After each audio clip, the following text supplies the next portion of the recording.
Some of you may not be aware of this, but America actually has two Independence Days.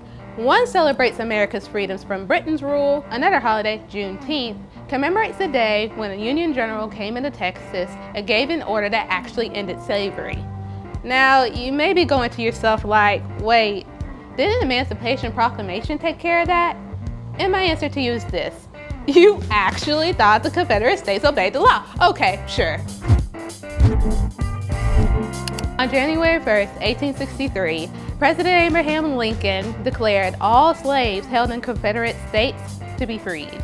But that news never reached the Texas slaves, and there's many theories as to why. Maybe someone literally murdered the messenger that was sent to Texas to inform them. Maybe, in typical Confederate fashion, they withheld them information from the slaves. Some historians believe that since the Civil War wasn't over yet, that the lack of Union Army presence in Texas made it hard for Lincoln's proclamation to be enforced. Nonetheless, it was cotton-picking business as usual in Texas despite the proclamation. Some slave owners in neighboring states moved their slaves to Texas because they thought that the Confederate Army would eventually win the war, and when it was over, they could get their property back. So when Union General Gordon Granger rode into Galveston, Texas with Union soldiers behind him, and he saw all of these slaves, he decided to make an announcement on June 19th, 1865.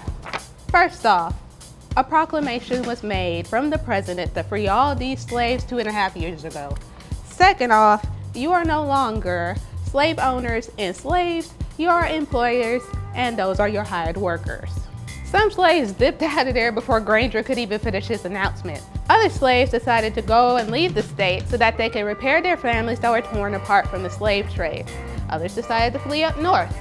And they lived happily ever after, right? No, of course not. By law, they were free men and women. But in reality, they were enslaved by oppression and violence. Black bodies still hung from the branches. Some were even shot for their freedom. But freed men and women wanted to celebrate that they were just that, freed.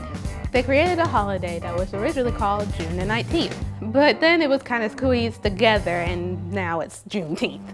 When they wanted to celebrate the first annual Juneteenth, segregation laws forbade them from using public spaces. Okay, that's fine. We'll celebrate near rivers and lakes. They dressed in the fanciest clothes so they can combat laws that required them to wear raggedy clothing. They ate barbecues, sung spirituals, preached religious sermons. Strawberry soda was the drink of choice, and they also ate a lot of red fruits and desserts like strawberry pie and red velvet cake to commemorate the blood that was spilt during slavery. These rituals still occur in today's Juneteenth celebrations, whether it be parades, cookouts, or 5-day festivals. And since whites didn't want to share their own spaces with blacks, the blacks decided that they would raise their own funds for their own celebration sites, such as Emancipation Park in Houston, Texas.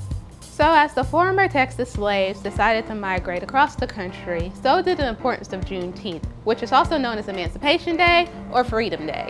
In 1980, Texas was the first state to declare Juneteenth a state holiday when state offices are not closed but partially staffed. So far, 45 states have recognized the historical significance of Juneteenth. Guess what? Alabama wasn't last this time. Alabama was the 40th state to do so, but it didn't get the same paid state holiday status as Confederate Memorial Day or Robert E. Lee Day. There's also a national campaign to make Juneteenth a federal holiday. Whitewashed textbooks didn't, and still don't, mention Juneteenth.